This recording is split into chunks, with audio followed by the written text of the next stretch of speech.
Flora Arsner pour Mountain Changemakers, clap. Chaque fois, je dis clap. Championne du monde de wingfoil en 2022, diplômée comme ingénieure spécialisée en biodiversité, Flora Arsner fait partie des sportifs engagés qui prennent la parole sur les sujets environnementaux et sociaux. Invitée sur le festival Agir pour les glaciers à Bourg-Saint-Maurice, la Hiéroise a quitté son sud natal pour nous parler nature, glisse, compétition, inégalité et dissonance cognitive. Le wingfoil, c'est un sport assez récent, à la croisée entre la planche à voile et le kitesurf, qui se compose d'une aile gonflable que tu as dans tes mains. Et sous les pieds, tu as une planche et un foil. Et le foil est dans l'eau. Et en gros, avec l'énergie du vent et de la houle, ça permet au foil de se lever au-dessus de l'eau et de pouvoir avancer, sauter, rider les vagues, avoir une sensation de vol incroyable, de vitesse. Voilà, moi je trouve que c'est un sport hyper beau, quoi. Pourquoi venir au festival Agir pour les glaciers ?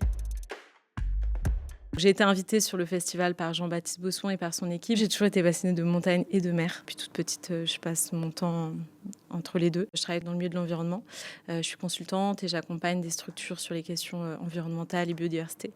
Et donc j'ai été sollicitée il y a un an par l'association Marche Sauvage qui a été montée par Jean-Baptiste Bosson et aussi du coup sollicitée par la mairie de la commune de Bourg-Saint-Maurice pour essayer de les accompagner sur la question des aires protégées et de la protection forte pour les glaciers, les zones post-glaciaires. Donc pendant quelques mois, l'idée c'était de se réunir et d'essayer de faire un état des lieux des outils de protection qu'il existe en France pour qu'ensuite la commune puisse, avec les habitants, décider s'ils veulent protéger ou non leurs glaciers, leurs zones post-glaciaires et comment. De quand date ta prise de conscience environnementale ?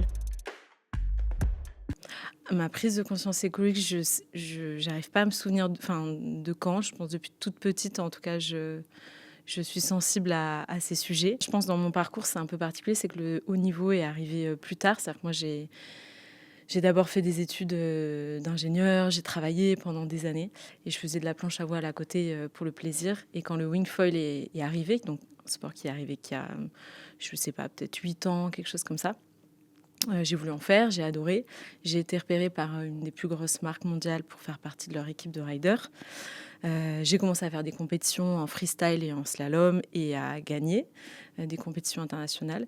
Et c'est là où j'ai découvert en fait ce milieu. Mais j'avais déjà, je sais plus, 25 ans. Enfin, tu vois, c'est pas quelque chose... T'es pas née dedans ? Je suis pas née dedans. J'ai découvert le milieu du haut niveau et c'est là où je me suis rendu compte de certains aspects auxquels j'étais pas confrontée dans mon milieu d'ingénieur. Des aspects, on va dire, sociaux, d'inégalité, où voilà, en tant que femme, je gagnais 80% de prize money de moins que les hommes, par exemple, sur les compétitions.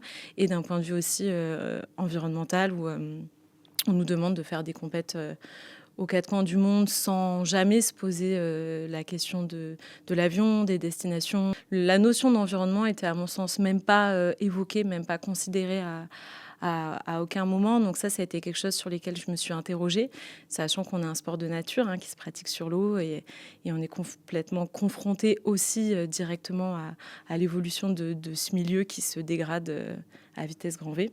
Très concrètement, sur des compétitions, on se prend des plastiques dans le foil, on tombe. Enfin voilà, il y a des trucs comme ça très concrets. Échanges-tu sur ces questions avec la fédération ? J'étais sur le tour mondial, donc c'est plus World Sailing, c'est la fédération internationale. On les connaît pas. Enfin, moi, je sais pas qui c'est, on les rencontre pas. C'est vraiment une sphère un peu, éloignée. Mais par contre, avec mon coach équipe de France, bien sûr, moi, à chaque fois qu'on me propose de faire un entraînement aux Canaries, alors qu'ailleurs il y a tout le temps du vent. Enfin, je dis voilà, oui, certes, c'est l'hiver, il faut qu'on mette une combinaison, mais en fait, peut-être c'est OK, peut-être qu'on peut faire ça hier plutôt qu'avoir 50 personnes qui prennent un avion alors qu'on doit déjà tout le temps prendre l'avion pour faire des compétitions. Bon, l'avion, c'est une chose, mais il y a aussi plein d'autres aspects qui peuvent être évoqués. En tout cas, il y a eu des avancées ces dernières années qu'on peut souligner. Elles sont petites, mais elles ont le mérite d'être présentes, comme notamment avant, quand je faisais des compétitions en France, on nous distribuait encore, il y a quelques années, plein de mini-bouteilles plastiques, plein de trucs ultra emballés. Bon, voilà. Mais par contre, pour moi, il y a encore des sujets tabous et l'avion est clairement un sujet tabou parce qu'il est interprété comme un manque de liberté. Et voilà, après, avec tout ce rêve un petit peu qui est donné d'un point de vue médiatique autour du voyage lointain, voilà, c'est compliqué même d'aborder au sein des athlètes et au sein des organisateurs le fait qu'on puisse limiter l'avion parce que voilà, les athlètes vont dire mais en fait c'est mon rêve de partir à l'autre bout du monde pour aider les meilleures vagues. Voilà, c'est dur d'y renoncer, quoi. Tu as pourtant renoncé à remettre ton titre en jeu en 2023. Quand j'ai commencé à faire le tour, au début, je faisais que les étapes qui n'étaient pas très loin, parce qu'il y avait des étapes en France, en Suisse, en Espagne, donc on se débrouillait, on covoiture, etc. Et puis, sauf qu'en fait, si tu veux un classement, eh ben, il faut prendre l'avion. Donc c'est là où, en 2022, j'ai décidé de faire l'ensemble du tour, qui m'a permis d'avoir le titre de championne du monde. Et en fait, il s'avère que l'année d'après, le nombre d'étapes qui a été annoncé en début d'année par le Tour mondial était multiplié par 2. Au lieu de 5 étapes, il y avait 10 étapes.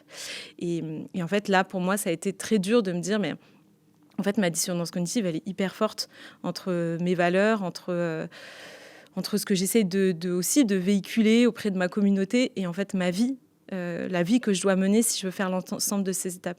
Et en fait, je suis revenue à l'essence même de pourquoi est-ce que je fais du wingfoil. En fait, je fais du wingfoil pour passer un super moment, pour kiffer, pour du fun, pour du plaisir.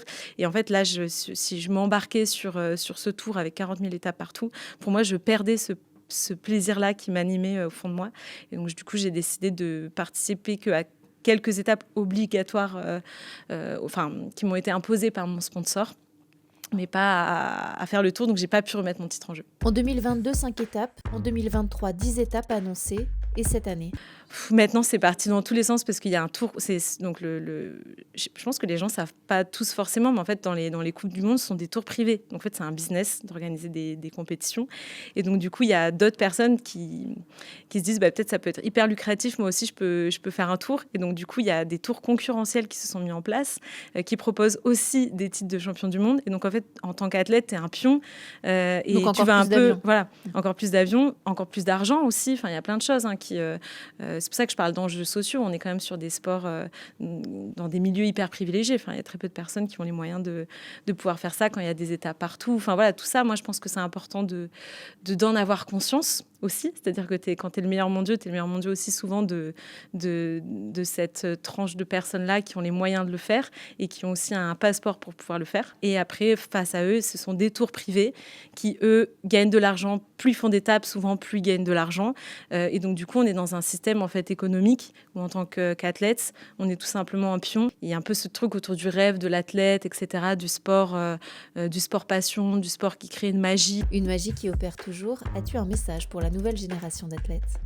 J'ai envie de dire, vous êtes puissant en tant qu'athlète et en tant que sportif. Donc, allez saisir les organisateurs des événements, allez parler à vos fédérations, allez parler aux personnes qui organisent, un peu, qui sont dans ces instances pour leur faire savoir le fait que c'est important pour vous de prendre en compte les questions environnementales et sociales et que oui, on peut toujours faire des compétitions incroyables, mais peut-être qu'on peut en faire que 5 au lieu de 10. Peut-être qu'on peut les penser autrement. L'idée, c'est de pouvoir justement être plus fort pour essayer de montrer aux instances décisionnaires, aux fédérations et autres qu'elles ont tout intérêt à prendre davantage en compte notamment les questions environnementales, parce que sinon peut-être que dans 50 ans ou 100 ans, on pourra tout simplement plus faire de sport, en tout cas comme on le fait aujourd'hui, ça c'est très probable. Donc il faut absolument s'en saisir. Enfin, il y a une urgence à parler de ces sujets dans le milieu du sport, quoi.